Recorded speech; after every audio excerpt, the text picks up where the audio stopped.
Hello dear students, आज हम शुरू करेंगे टॉपिक जो कि स्ट्रेट लाइन मोशन। इस चैप्टर को हम बोलते हैं वन डायमेंशनल मोशन। इस चैप्टर के अंदर एक पार्ट आता है हमारा, तो वो पार्ट बच्चों को बहुत डिफिकल्ट लगता है। वो पार्ट है हमारा motion in straight line motion का ग्राफिकल रिप्रेजेंटेशन। ग्राफिकल रिप्रेजेंटेशन की जब भी बात आती है तो बच्चों को लगता है सर ये थोड़ा सा टफ हो रहा है, क्योंकि हम इसको जो रियलिटी है उसको ग्राफ पर हम प्रेजेंट नहीं कर पाते। यही हम लोग फंस जाते हैं कि जो रियलिटी है, जो इमेजिनेशन है हमारा, वो ग्राफ पर हम कैसे ले उसी पर हमको काम करना है। तो ग्राफ हमारे पास कितने तरह के होते हैं। फर्स्ट ऑफ ऑल हम ग्राफिकली हम कैसे दिखा सकते हैं, तो ग्राफिकली हम लोग यूजुअली हम डिस्प्लेसमेंट टाइम ग्राफ लेते हैं। डिस्टेंस टाइम ग्राफ कम आता है, तो डिस्प्लेसमेंट टाइम ग्राफ सबसे पहला तरह का जो ग्राफ आता है वो आता है डिस्प्लेसमेंट टाइम ग्राफ। सेकंड आता है हमारे पास में वेलोसिटी टाइम ग्राफ, और थर्ड आता है एक्सेलरेशन टाइम ग्राफ। तो फर्स्ट ऑफ ऑल इस वीडियो के अंदर हम यही समझ ले कि डिस्प्लेसमेंट टाइम ग्राफ क्या है, वेलोसिटी टाइम ग्राफ क्या है और एक्सेलरेशन टाइम ग्राफ क्या है। जब ये ग्राफ समझ ले, इन ग्राफ्स को हम हर तरह की मोशन के साथ रिप्रेजेंट कर ले, इतना समझ ले कि किस ग्राफ का एरिया हमारे काम आएगा, किस ग्राफ के एरिया से हम क्या कैलकुलेट कर सकते हैं, और किस ग्राफ के एंगल जिसको हम बोलते हैं स्लोप से हम कैसे फाइंड आउट करेंगे। ये सब चीजें हमारे को थोड़ा फ्रेम बनाना। और उसके बाद अगला लेवल क्या होगा कि अगर एक्सेलरेशन टाइम ग्राफ दिया है तो मैं उससे वेलोसिटी टाइम ग्राफ कैसे निकालूं, और वेलोसिटी टाइम ग्राफ है तो मैं उससे डिस्प्लेसमेंट टाइम ग्राफ कैसे मैं इंटरप्रिटेशन करूं कि वेलोसिटी से डिस्प्लेसमेंट टाइम ग्राफ कैसे आएगा, और डिस्प्लेसमेंट टाइम ग्राफ से वेलोसिटी टाइम ग्राफ कैसे आएगा, और वेलोसिटी से एक्सेलरेशन कैसे आएगा। ये चेंजेस मोशन के साथ हम लोग कैसे लेके चल सकते हैं, थोड़ा ध्यान रखिए, थोड़ा समझिए इन चीजों को। और जिन्होंने अभी तक हमारा चैनल सब्सक्राइब नहीं किया है, हमारे चैनल को सब्सक्राइब करें, हमारा बेल आइकन दबा के रखें, ताकि आपको जब भी हमारी वीडियो आ रही हो तो वो वीडियो का आपको अपडेट मिल सके और आप हमारे से कनेक्टेड रहें। तो लेट्स स्टार्ट, ज़्यादा देर नहीं लगाते, टॉपिक पर आते हैं। और टॉपिक हमारे पास कहाँ से आते हैं तो पहला आता है पोजीशन टाइम ग्राफ, या फिर हम बोलते हैं डिस्प्लेसमेंट टाइम ग्राफ। देखिए, सबसे पहले एक बात को समझते हैं कि what is rest and what is motion. तो रेस्ट क्या है? When the object is not changing its position with respect to its surroundings, तो हम उसको क्या कहते हैं? It is said to be at rest. अगर ऑब्जेक्ट अपनी पोजीशन को चेंज कर रही है विद रिस्पेक्ट टू सराउंडिंग्स, तो हम उसको क्या बोलते हैं? मोशन। हम सराउंडिंग्स को पीछे छोड़ के जा रहे हैं, हम आगे जा रहे हैं, और या फिर सराउंडिंग्स तो आगे जाएगी नहीं, या तो हम किसी ट्रेन में बैठे हैं, ट्रेन आगे जा रही है, ट्रेन पीछे जा रही है, पर सराउंडिंग्स के रेस्पेक्ट में हम चेंज हो रहे हैं, उसको हम क्या बोलते हैं? मोशन। अब अगर पहला ग्राफ आता है मेरे पास डिस्प्ले, एक बात और ध्यान रखें, जितने भी ग्राफ बनाएंगे हम उसमें हॉरिजॉन्टल लाइन जो होगी हमारी वो कौन सी होगी? हॉरिजॉन्टल लाइन होगी टाइम एक्सेस। एक्स एक्सेस को हम क्या लेके चलेंगे? टाइम एक्सेस लेके चलेंगे। और वाई एक्सेस जो होगा वो हमारा क्या होगा? डिस्प्लेसमेंट वाला पार्ट। जैसे यहाँ दिखा रखा है in this figure, the velocity of a body at rest. तो एट रेस्ट का मतलब क्या है कि मान लीजिए आपका घर किसी एक जगह पर है, आपका घर एक जगह पर है और आप अपने घर से 5 किलोमीटर दूर किसी स्कूल में बैठे हैं। तो अपने स्कूल में है, अब 5 किलोमीटर दूर है और आप सुबह से लेकर दोपहर तक अपने स्कूल के ही प्रेमाइसेस में है। तो घर के रेस्पेक्ट में आप किस पे है? रेस्ट में। भले आप स्कूल में थोड़ा थोड़ा घूम रहे हैं, लेकिन कुल मिला के आपकी जो एवरेज डिस्प्लेसमेंट है वो अपनी जगह पर बनी हुई है। आप एक ही जगह पर है, आपकी पोजीशन में कोई चेंज नहीं आ रहा। अगर आपकी पोजीशन में कोई चेंज नहीं आ रहा तो ये ग्राफ आपको क्या दिखा रहा है? That you are at rest. एक बात और समझिए कि slope of displacement time graph क्या होता है। तो पहली चीज आपको यह समझनी कि स्लोप क्या होता है, थोड़ा मैं आपको समझाता हूं, फिर मैं स्लाइड पर दोबारा आ जाऊंगा। थोड़ा सा आपको इसको चीज को समझना होगा कि what is slope. Mathematical term है, मैथ्स में आती है, लेकिन फिजिक्स में भी यूज होगी, इसीलिए हमको थोड़ा समझाना पड़ेगा कि व्हाट इज स्लोप और डिस्प्लेसमेंट टाइम ग्राफ में स्लोप का क्या मीनिंग है। Let's start.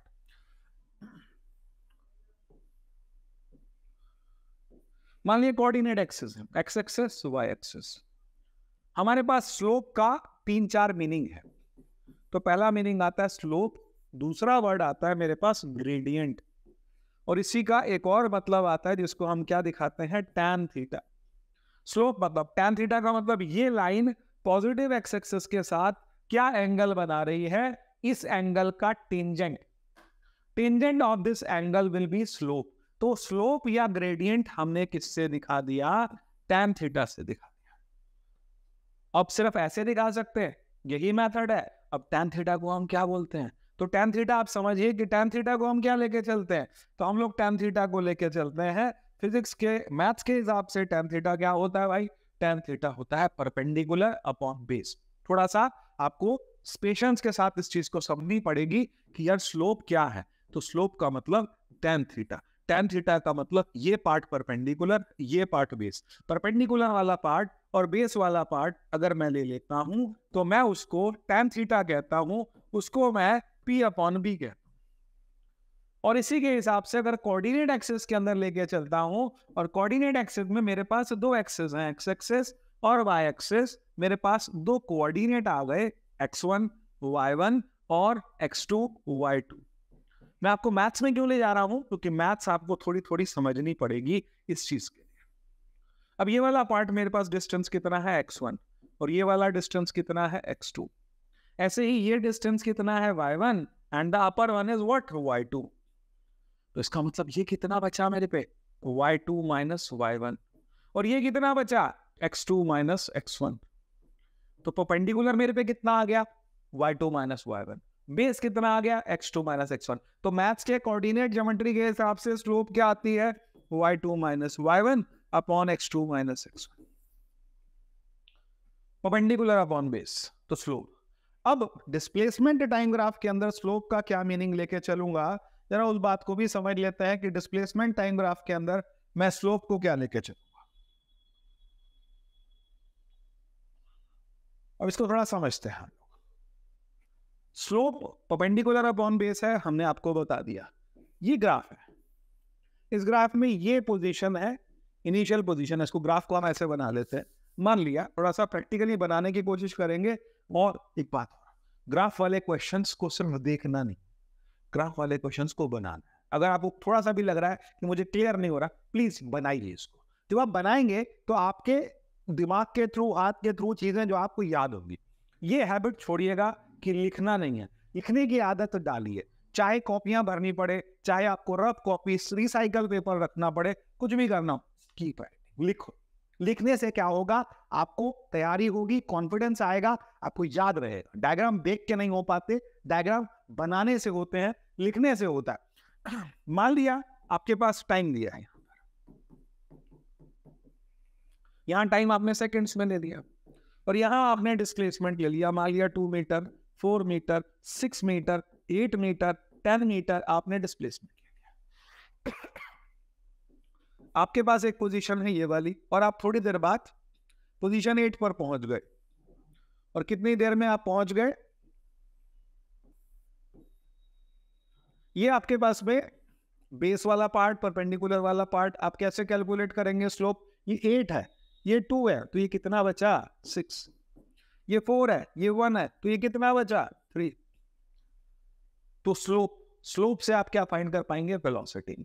तो यहां पर velocity equal to slope equal to perpendicular is 6, base is what? 3, the velocity is coming 2 metres per second. आपके पास वेलोसिटी की वैल्यू कितनी आ गई? 2 मीटर पर सेकंड। अब इस बात को समझते हैं कि हमारे पास मान लिया ग्राफ आ रखा है, और ग्राफ किस तरीके से दिया है? ग्राफ के अंदर आपको ऑब्जेक्ट एट रेस्ट का केस यही लेके चल रहे थे ना, ऑब्जेक्ट एट रेस्ट का केस। तो ऑब्जेक्ट एट रेस्ट का मतलब क्या हो गया? कि it is parallel to X axis, it is parallel to time axis. Time यही का यही रह गया। टाइम की वैल्यूज जो है वो तो हमारे पास चेंज हो रही है, लेकिन डिस्प्लेसमेंट आप विद द टाइम, आपका डिस्प्लेसमेंट चेंज नहीं हो रहा। आप जहां थे आप उसी पोजीशन पर बने हुए हैं। तो इस केस में स्लोप क्या होगा? तो भी एक बात मैं आपको और बता दूं, स्लोप मतलब tan थीटा। आपका एंगल एक्स एक्सिस के साथ क्या बन रहा? आपका एंगल एक्स एक्सिस के साथ 0 बन रहा। तो स्लोप कितना आएगा? वेलोसिटी कितनी आएगी? Velocity is equal to slope is equal to tan 0। Here velocity is coming. और वेलोसिटी 0 होने का क्या मीनिंग निकालते हैं? वेलोसिटी 0 होने का मतलब object is at rest with respect to the surroundings. तो पहला ग्राफ हमने कवर किया, जिसको हमने बोला ऑब्जेक्ट एट रेस्ट।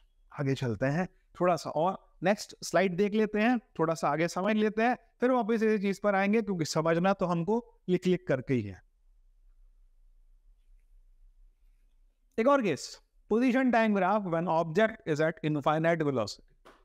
तो भाई इनफाइनाइट वेलोसिटी तो होती नहीं सर, इनफाइनाइट वेलोसिटी तो होती नहीं, आप ऐसे कैसे बना रहे हैं इनफाइनाइट वेलोसिटी? मैं मानता हूं इनफाइनाइट वेलोसिटी नहीं होती, लेकिन आप इतना समझें कि वेलोसिटी किसी ऑब्जेक्ट की बहुत तेजी से बढ़ रही। इमेजिन तो कर सकता है, इमेजिन तो हो सकता है। अब वो इमेजिनेशन को मैं कैसे दिखाऊं? इससे पहले वाले में ग्राफ कैसे जा रहा था ऐसे, इस वाले में ग्राफ कैसे जा रहा है वर्टिकल। वर्टिकल का मतलब इसका एंगल कितना बना, इसका एंगल बन रहा है 90 डिग्री। ये एंगल मेरे पे 90 आ गया, और अगर एंगल 90 आ गया तो स्लोप कितना होगा, tan 90, और tan 90 का मतलब वेलोसिटी कितनी है, इनफाइनाइट। वैसे अगर किसी एग्जाम में, कॉम्पिटिटिव एग्जाम में या किसी भी एग्जाम में अगर ऐसा ग्राफ आ जाता है तो this is not possible, practically this is not possible, आपको ये चीज मिलेगी नहीं प्रैक्टिकली। तो अगर कोई ग्राफ ऐसा आ रहा है, और किसी ग्राफ के अंदर कभी कभी एक केस और आता है कि ग्राफ ऐसा जा रहा है, एक ग्राफ बहुत कॉमन है जो बहुत ज्यादा दिया जाता है डिस्प्लेसमेंट टाइम ग्राफ के अंदर, कि ये ग्राफ ऐसे बना हुआ है। तो मान लो कि ये ऐसे चला था, तो फिर पीछे गया होगा। अच्छा नहीं सर, ऐसे नहीं बना था, हमने तो ऐसे बनाया था, उल्टा दूसरे तरीके से हम ऐसे चले थे सर, ये तब भी देख लो आपका टाइम वापस आ रहा है, तो टाइम कभी वापस आया क्या, नहीं, तो वो ऑप्शन होगा ही नहीं, ऑप्शन विल बी डिस्कार्डेड, वो ऑप्शन आपके टिक में आना ही नहीं, वहां गोला मत बनाना भाई। चलिए, अब practically this is not possible, ये डिस्क्लेमर हमने आपको साथ साथ दे दिया, लेकिन एक ब्रेनस्टॉर्मिंग के लिए, एक चीज को समझने के लिए आपने दो तरह के ग्राफ समझ लिए, ऑब्जेक्ट एट रेस्ट और दूसरा केस क्या आ गया, object moving with constant velocity. अच्छा, अब नेक्स्ट पार्ट पर आते हैं, थोड़ा सा और अपना दिमाग भी लगा लेते हैं, एक केस जो प्रैक्टिकल है, object moving with constant velocity. कौन सा केस लिया मैंने, कांस्टेंट वेलोसिटी। अब थर्ड केस पर आ गए, एक तो था ऑब्जेक्ट एट रेस्ट, दूसरा था ऑब्जेक्ट की वेलोसिटी भाई तुमने इनफाइनाइट कर दी। अब तीसरा केस क्या है, ऑब्जेक्ट इज मूविंग, कैसे मूविंग, वो कहता है कांस्टेंट वेलोसिटी। कांस्टेंट वेलोसिटी का हमेशा से एक रूल रहा है, और वो रूल क्या रहा है कि object is covering equal displacements in equal time intervals. आपके डिस्प्लेसमेंट्स टाइम इंटरवल के साथ इक्वल होंगे, आराम से बराबर बराबर डिस्टेंस और बराबर बराबर आपके पास में टाइम इंटरवल आपको लेके चल रहा है। जैसे इसका एक स्लाइड वर्क, इसको इसी स्लाइड में समझ लेते हैं, थोड़ा सा क्लियर कर लेते हैं कि object moving with constant velocity का क्या केस बनेगा। Let's do it. थोड़ी देर पहले भी बताया था, टाइम आपने इक्वल सेकंड्स में 1 2 3 4 5 6 7 8 9 डिस्प्लेसमेंट 2 4 6। अगर ये वीडियो आप साथ साथ देख रहे हैं बना लीजिए, बट अब बनाएंगे तभी काम बनेगा, लिखेंगे तभी काम बनेगा। यहां डिस्प्लेसमेंट आपने मीटर्स में ले दिया, और उसके बाद अब हम क्या करेंगे, अब हमने बोला कि 1 सेकंड के अंदर कितना चला, कहता 2 मीटर। 2 सेकंड में कितना चला भाई, 4 मीटर। 3 में कितना चला, 6 जी। अब हमारे पास जो ग्राफ बन के आएगा वो ग्राफ क्या होगा, जरा उसको भी समझ लेते हैं। This coming a straight line. Straight line का मतलब क्या हो गया, और कैसा स्ट्रेट लाइन है ये, और इसका एंगल विल डिफाइन कि वेलोसिटी किसकी ज्यादा होगी। ऐसे भी समझ गया। अभी थोड़ी देर में ग्राफ दिखाऊंगा अभी आपको। मान लिया ये टाइम है, जरा जल्दी जल्दी बना लेते हैं। ये 2 लाइंस हो गई, ये ए है ये बी है। ऑब्जेक्ट ए और ऑब्जेक्ट बी, इसके 2 स्लोप दिखा रखे हैं, which one has greater velocity? तो object B will have greater velocity because tan के केस में more is the angle, more is the value of tangent, more is the value of tangent, more will be the value of slope। और जब slope ज्यादा होगा तो सीधा सीधा मतलब है कि वेलोसिटी बी की ज्यादा है, और एक ही काम है, it is calculated with the help of angles. तो एंगल से भी निकाल सकते हैं। यहां निकालना होगा तो क्या करोगे, sir perpendicular upon base. What is perpendicular, 10 minus 0। What is base, 5 minus 0। So what is velocity, 10 upon 5। It is coming how much, 2 metres per second. हमारे पास equal displacement in equal time interval, तो velocity कितनी आ गई, equal displacement in equal time interval, वो हमने calculate कर लिया। Let's come to the next part. अब नेक्स्ट पार्ट क्या आता है मेरे पास में कि अगर ऑब्जेक्ट की मोशन, ये तो हमारे पास एक केस और बना लिया हमने, इसी स्लाइड के अंदर समझ लिया कि object is covering equal distances in equal time interval, तो ये वाला पार्ट तो हो गया। तो position time graph when body is in uniform motion, slide तैयार है इसकी, समझ सकते हैं इसको। If a body is moving with uniform velocity, that is, velocity remains constant with respect to time. The velocity time graph is a straight line parallel to the time axis. तो उस case में तो velocity 0 थी, लेकिन यहाँ पर क्या है, ये parallel to time axis के parallel नहीं है। ये वाला केस कौन सा है, किसी एंगल पर जा रही है, यहाँ थीटा कांस्टेंट है, और अगर थीटा कांस्टेंट है तो वेलोसिटी कांस्टेंट है, और वेलोसिटी कांस्टेंट है तो इसका मतलब एक्सेलरेशन 0 होगा। एक्सेलरेशन क्या होगा भाई, 0 होगा।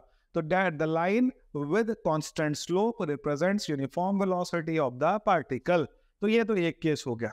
अब हम चलते हैं किस पर, क्वेश्चन सीधा सीधा तो आएगा ही ना, इतना तो होगा, इतना तो आपको भी समझना पड़ेगा कि क्वेश्चन कभी भैया सीधा नहीं आएगा, क्वेश्चन तो थोड़ा घुमा फिरा के दिया जाएगा। अब एक रैंडम मोशन का क्वेश्चन आता है। रैंडम मोशन को हम समझते हैं। रैंडम मोशन का दो क्वेश्चन आते हैं। एक तो आता है बहुत फेमस सा क्वेश्चन है, a madam starts from her house at 9 AM, reaches her office at 9:30, she goes by walking, she stays at office till 5 PM, then she takes an auto and comes back to her home. इसका मतलब क्या हुआ, पहले madam गई थी, फिर वहां रुकी, फिर वापस आई। ये वाला केस कौन सा होगा, इसका ग्राफ कैसा बनेगा, तो इसका मतलब अगर आपने टाइम ले लिया इधर और यहाँ आपने डिस्प्लेसमेंट ले लिया, मान लिया उनका ऑफिस 6 किलोमीटर दूर है, तो पहले आप चले गए, फिर आप रुके, फिर आप वापस आ गए। ये कौन सा केस है, रैंडम मोशन। और रैंडम मोशन कैसे होती है, सबसे ज्यादा बेकार खतरनाक रैंडम मोशन कौन सी होती है, उसमें एक क्वेश्चन आता है। आज उस क्वेश्चन को करते हैं, थोड़ा समझिएगा ध्यान से, बहुत पेशेंस के साथ समझिएगा। क्वेश्चन मैं ऐसे ही वर्बली सुना देता हूँ, शायद आप समझ जाएंगे। आप लोग की बुक्स में भी है क्वेश्चन इस तरीके के, लेकिन समझिए क्वेश्चन क्या है। अ drunkard walks in a narrow लेन, ध्यान से सुनिएगा, यही सुन के खत्म करते हैं। Walks in a narrow lane in such a way that he goes 5 steps forward, 3 steps backward. फिर बोलो, 5 कदम आगे, 3 कदम पीछे, फिर 5 कदम आगे, फिर 3 कदम पीछे, और उसके बाद बता रखा है कि उसका हर एक कदम कितना डिस्टेंस का है, कहता है 1 मीटर का एक कदम। और उसके बाद एक और चीज समझे, कितना टाइम लगता है एक कदम में, 1 सेकंड। तो रिपीट करता हूं, a drunkard walks in a narrow lane in such a way that he moves 5 steps forward, 3 steps backward, then 5 steps forward, 3 steps backward, फिर 5 steps forward, 3 steps backward, and so on. His every step is 1 meter long, and he takes 1 second to cover every step. Find, बड़ा अच्छा है, ending बढ़िया होगी इसकी, हमारे लिए तो बढ़िया, उनके लिए अच्छी नहीं है। क्या कहता है, in what time will he fall in a pit, किसमें, गड्ढे में गिरेगा, which is 13 meter away from the starting point. Solve it graphically. तो ग्राफिकली सॉल्व करने के लिए देखो, कंपटीशन वाले को ग्राफिकली नहीं सॉल्व करना, पर कंपटीशन वाले को दिमाग तो लगाना पड़ेगा, और एकेडमिक वाले को दिमाग भी लगाना है, माप भी करना है। एक बात समझ लो, आज सीख लोगे तो कल को इमेजिनेशन क्लियर होगा, बहुत क्लियर इमेजिनेशन होगा। इमेजिनेशन क्लियर लिखने से होता है, ना कि सिर्फ रट्टा मार के बैठ जाने से नहीं होता, भूलेंगे आप। तो उसको आराम से बनाते, मैं भी बनाता हूं, आप भी मेरे साथ साथ बना लीजिए। तो मैंने ये ग्राफ ले लिया, इसमें इंटरवल्स ले लेता हूं, कितने कितने इंटरवल्स लेने हैं। तो कहता है ये गया कितना आगे और गया कितना पीछे। तो हम लोग इसके लिए एक काम करते हैं, 2 मीटर, 4 मीटर, 6 मीटर, 8 मीटर, 10, 12, 14, 16 दिखा दिया, बाकी भाई गड्ढे में तो गिरना ही है, इतनी बात तो प्लान्ड है। अब टाइम का केस क्या है, तो टाइम का केस है मेरे पास में, इसमें छोटे छोटे इंटरवल्स ले लेते हैं हम लोग, 1, 2, 3, 4 लेके तो ज्यादा हो जाएगा, तो फिर कितना लूं, 2, 4, 6, 8, 10, 12, 14, 16, 18, 20, 22, 24, 26, 28, 30, 32, 34, 36, किसी का हो गया हो तो कमेंट बॉक्स में भेज देंगे। 38, 40, अगर किनसे क्वेश्चन हो जाए तो भेज देंगे, बता देंगे कि मेरा जल्दी हो गया, मैं कर पाया इस चीज को, आपका कमेंट आ सकता है। अब आप इसमें समझिएगा कि वो कैसे कैसे इंटरवल्स कवर करेगा। तो कहता है पहले स्टेप में 5 मीटर दूर गया वो, 5 सेकंड लगेंगे उसको हर एक स्टेप के लिए, 5 सेकंड लगे, 5 मीटर दूर गया वो। उसके बाद फिर वापस आया, कितना, 5 कदम आगे गया, 3 कदम पीछे आया, तो इसका टोटल कितना गया, 2।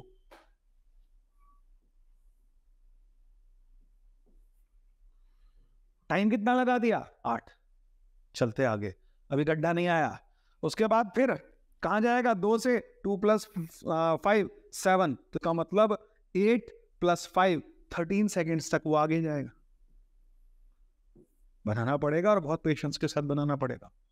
फिर वापस आएगा, वापस आने में कितना टाइम, कितना डिस्टेंस ट्रेवल करेगा, 3 मीटर पीछे आया। अब 3 मीटर पीछे आने का मतलब 3 सेकंड उसने और लगा दिए, तो 13 + 3 16, और हमारे पास चला कितना, चला बस यहां तक। फिर वापस, फिर आगे चलना है दोबारा से। अब हम 4 पर पहुंचे तो 4 + 5 कितना हो गया मेरे पास, 9, और 16 में 5 ऐड किया तो कितना डिस्टेंस हो गई, कहता है 21, टाइम आ गया 21 सेकेंड्स। फिर वापस जाएगा, हाँ जी, फिर वापस जाएगा। अब आप कहां वापस जाएंगे, तो 9 में से आपने 3 माइनस कर दिया, अब आप 6 पर जाएंगे। और ध्यान से समझिएगा, और आपका जो डिस्टेंस हुआ वो टाइम कितना हो गया, पहले 8 सेकंड, 16 सेकंड, और अब आप आ गए 24 सेकंड पर वापस। और हमने चले कितने, 6। चलो भाई आगे चलते हैं, थोड़ी सी पेशेंस रखिए, फिर आगे चलेंगे हम लोग। अब 6 + 5 11 हो गया मेरे पास में, मैं 11 की डिस्टेंस पर पहुंचा, मेरे को 5 सेकंड लगेंगे, तो 24 + 5 29 सेकंड पर मैं यहां पहुंचा। आप स्केल यूज रख सकते हैं, आप थोड़ा आराम से बना लीजिएगा, 29 सेकंड। फिर वापस आते हैं, अब कितने पे आएंगे, कहता है अब हम पहुंच गए फाइनली 8 पर, और 8 पर पहुंचने का मतलब 32 सेकंड्स। तो इसका मतलब हर 2 मीटर के लिए आप कितना चल रहे हैं, 8 सेकंड ले रहे हैं, हर 2 मीटर के लिए 8 सेकंड, 32 पे आप पहुंचे।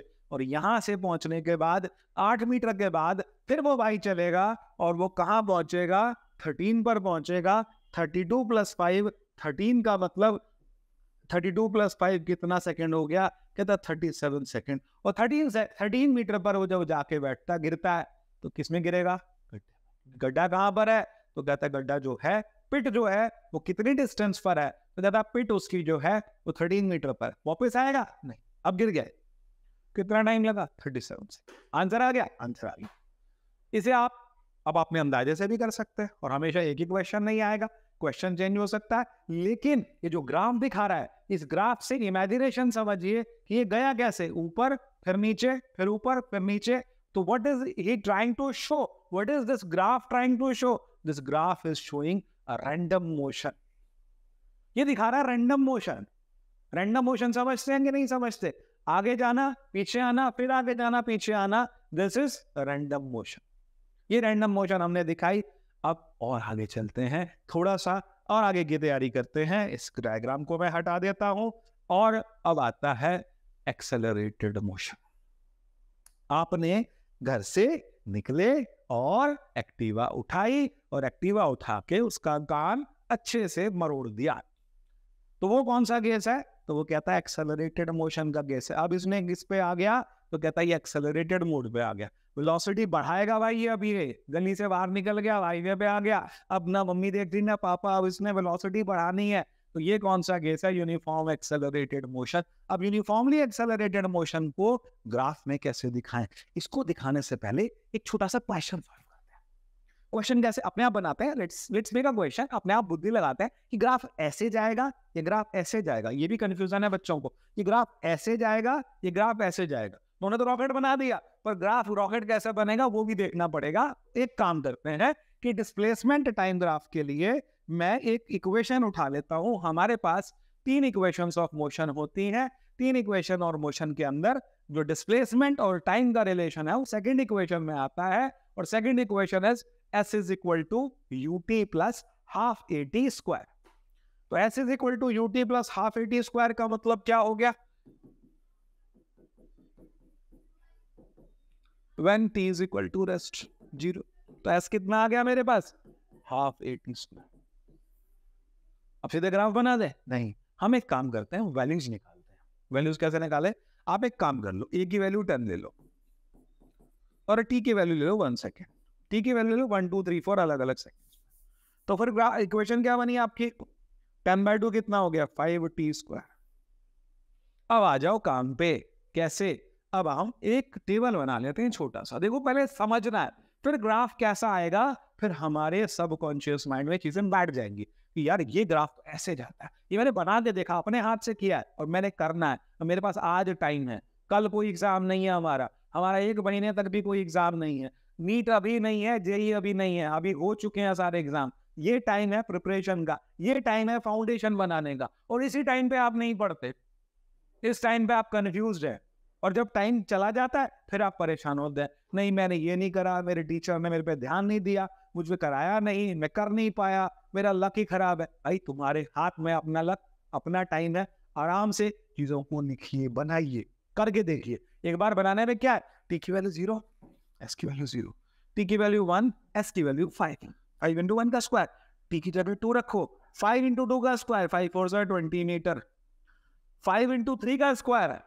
45, 5 इंटू 4 का स्क्वायर 80 मीटर्स, 5 इंटू 5 का square 125 metres. So what I am doing? I made this graph. Graph बन गया, नहीं मेरे पास डेटा तैयार है, अब डेटा तैयार है तो मैं ग्राफ बना सकता हूं, बिल्कुल। चलिए भाई ग्राफ बनाते। डिस्प्लेसमेंट है मेरे पास में, और दूसरी चीज है मेरे पास टाइम है,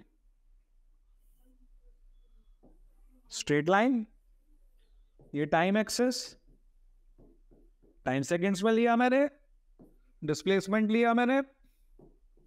अब की बार जरा गैप अच्छा रखना, 10-10 का रख लो, 10 20 30 40 50 60 70 80 90 100, ऊपर नहीं जा पा रहे, गैप ज्यादा ले लिया।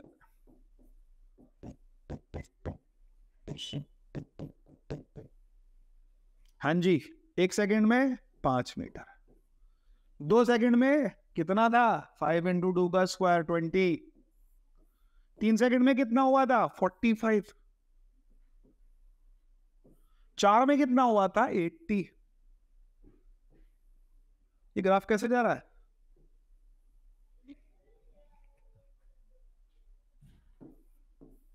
ये डिस्प्लेसमेंट टाइम ग्राफ ऐसे जा रहा है, ध्यान रखिएगा, डिस्प्लेसमेंट टाइम ग्राफ अपवर्ड जा रहा है। ये कौन सा केस है, ये केस है हमारे पास uniformly accelerated motion, velocity is increasing, and if you try to find the slope at every position, अगर आप इस पोजीशन पर स्लोप निकालेंगे, इस पोजीशन पर निकालेंगे, इस पोजीशन पर निकालेंगे, you will find different values of slope. यहां पर जब आप टेंजेंट बनाएंगे तो ये टेंजेंट कुछ और होगी, यहाँ टेंजेंट कुछ और होगी, यहाँ टेंजेंट कुछ और होगी, यहाँ टेंजेंट कुछ और होगी। टेंजेंट के जो स्लोप के वैल्यूज हैं वो डिफरेंट होंगे, इसका मतलब वेलोसिटी के वैल्यूज भी क्या होंगे, डिफरेंट होंगे। Velocity will not be same, and this is uniformly accelerated motion. अब दिमाग में एक क्वेश्चन और आ रहा होगा कि सर एक्सेलरेशन का ग्राफ ऐसा है तो रिटार्डेशन का कैसा होगा, करें एक बार, करके देखते हैं, समझते हैं इस चीज को कि यार एक्सेलरेशन का ऐसा है तो रिटार्डेशन का कैसा होगा। विल डू इट, चलिए एक बार करते हैं। आई थिंक ये क्लियर है, किसी को प्रॉब्लम आता है आप मैसेज डाल दीजिए, एक छोटा सा मैसेज डाल दीजिए, फोन नंबर एक ही लिखा है और वो मेरा है, और हो ही नहीं सकता कि आपको रिस्पॉन्ड ना आए, आपको रिप्लाई ना आए, रिप्लाई आएगा। तो आपको कोई भी प्रॉब्लम आती है आप व्हाट्सएप पे पूछ सकते हैं, आप साइट पे जाके देख सकते हैं, आप बहुत मेथड्स हैं कांटेक्ट करने के, तो आप पूछ सकते हैं। चलते आगे चलते हैं, नेक्स्ट पार्ट पर आते हैं। अब मेरे पास एक रिटार्डेड मोशन वाला ग्राफ बना दूं ताकि मैं आपको बता दूं कि एक्सेलरेशन कैसे जा रहा है, वो रिटार्डेशन कैसे जा रहा है, और सबसे ज्यादा इंपॉर्टेंट पार्ट था मेरा जो रैंडम मोशन समझाना था, वो समझना। एक और चीज, थोड़ा सा इसमें एक चीज अभी थोड़ा रुक के और भी करा दूंगा कि अगर आप आगे जाते हैं और आप पीछे आते हैं तो वापस आने का ग्राफ कैसे जाता है, वापस आने का ग्राफ बच्चे ऐसे जाता है। अगर आप आगे गए तो पॉजिटिव, पीछे आए तो नेगेटिव, आगे जाने का ग्राफ ऐसे है तो वापस आने का ग्राफ ऐसे है। ग्राफिकली हम डिस्प्लेसमेंट टाइम ग्राफ बताते हैं। एक चीज मैं आपको और बता दूं, for a moving body displacement can be positive, displacement can be negative, displacement can be zero. Displacement zero भी हो सकता है, डिस्प्लेसमेंट पॉजिटिव भी हो सकता है, डिस्प्लेसमेंट नेगेटिव भी हो सकता है। अगर आप आगे गए तो डिस्प्लेसमेंट पॉजिटिव, आप पीछे आए डिस्प्लेसमेंट नेगेटिव, आप वहीं रुके रहे तो डिस्प्लेसमेंट जीरो।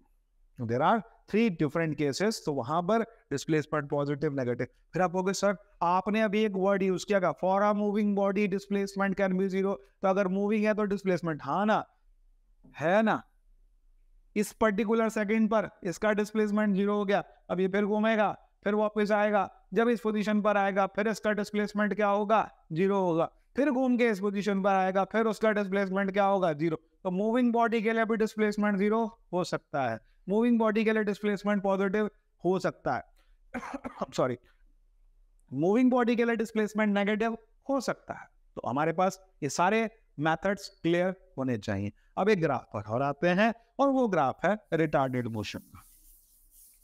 कैसे करें भाई, रिटार्डेड मोशन का ग्राफ कैसे बनाएं सर?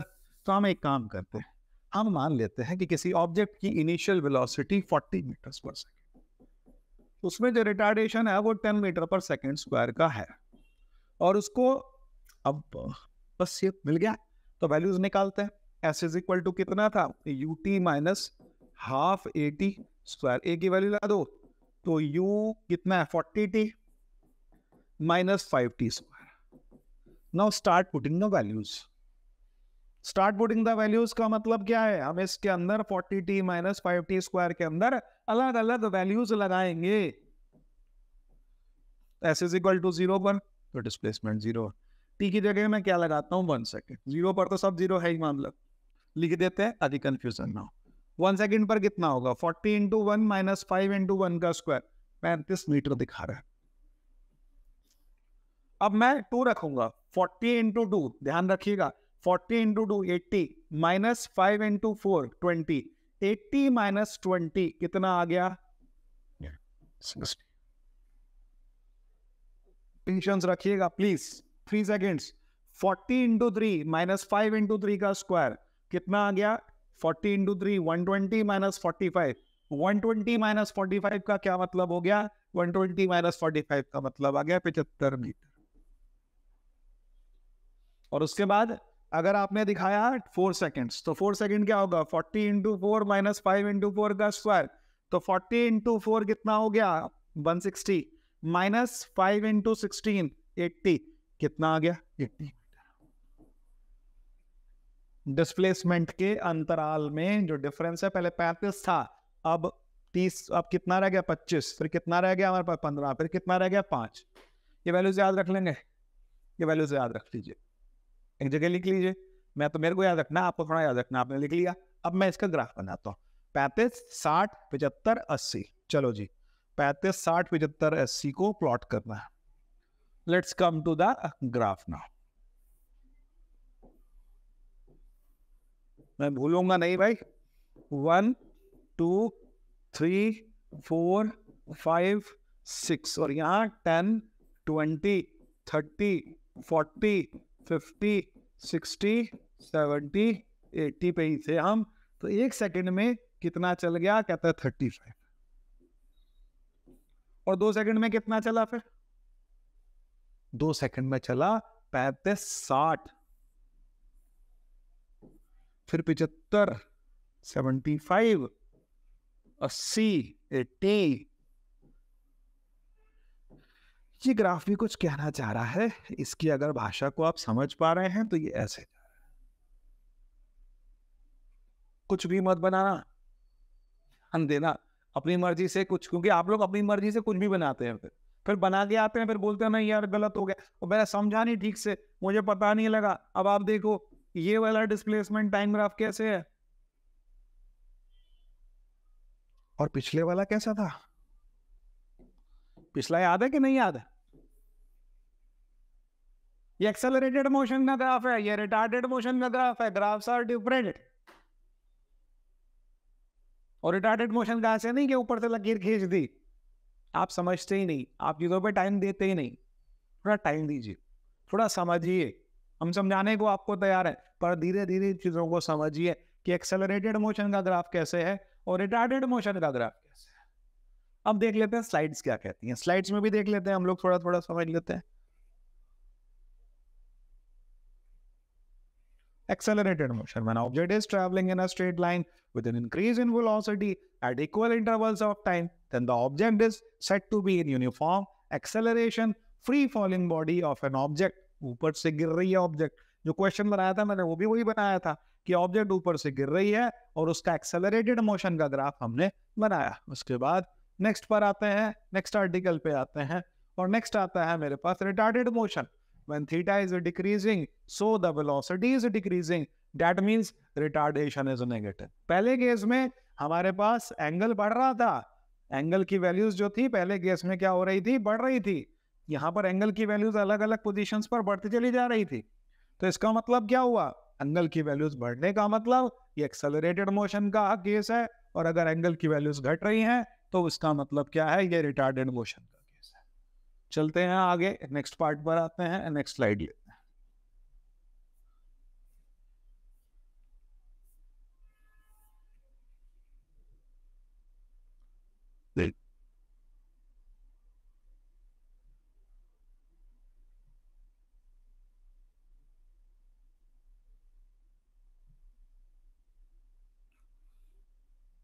केस आता है नेगेटिव वेलोसिटी का। तो नेगेटिव वेलोसिटी का क्या मतलब है, जब पोजीशन नीचे जा रही है, पोजीशन नेगेटिव हो गई, तो इसका मतलब ये कौन सा केस होगा, नेगेटिव वेलोसिटी। अगर एंगल पॉजिटिव आ रहा है तो इसका मतलब क्या है, ये पॉजिटिव वेलोसिटी है। तो theta is constant but theta greater than 90, so we will be constant but negative. That means this line is showing the negative slope, and in case of negative slope, velocity is decreasing, the graph is going like this. एक और case देख लेते हैं, इससे अगले case पर आते हैं।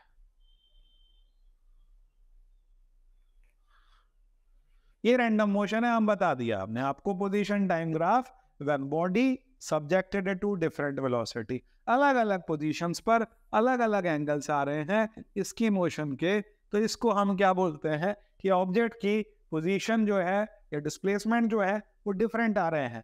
तो इसीलिए हमारे पास ये वाला केस कौन सा है, ये हमारे पास जितने केसेस हैं ये हमारे पास डिस्प्लेसमेंट टाइम ग्राफ के केसेस हैं। अब डिस्प्लेसमेंट टाइम ग्राफ से आगे हम चलेंगे तो हमारे पास अगला आर्टिकल आता है वेलोसिटी टाइम ग्राफ। तो अब हमने इसके बाद क्या समझना है, इसके बाद हमने समझना है वेलोसिटी टाइम ग्राफ। तो वेलोसिटी टाइम ग्राफ, इससे अगला केस आएगा हमारे पास, नेक्स्ट स्लाइड जो आएंगी वो किसकी आएंगी, वेलोसिटी टाइम ग्राफ की। तो अभी आपको इतना ही समझना है, इतने पार्ट पर ब्रेनस्टॉर्मिंग करिए कि हमारा डिस्प्लेसमेंट टाइम ग्राफ का ग्राफ कैसे हो सकता है, पॉजिटिव स्लोप का क्या केस होगा, नेगेटिव स्लोप का क्या केस होगा, एक्सेलरेटेड मोशन का क्या केस होगा, रिटार्डेड मोशन का क्या केस होगा। ठीक है, पढ़ाई कीजिए, थोड़ी मेहनत कीजिए, अपनी फाउंडेशन स्ट्रांग कीजिए। Thank you.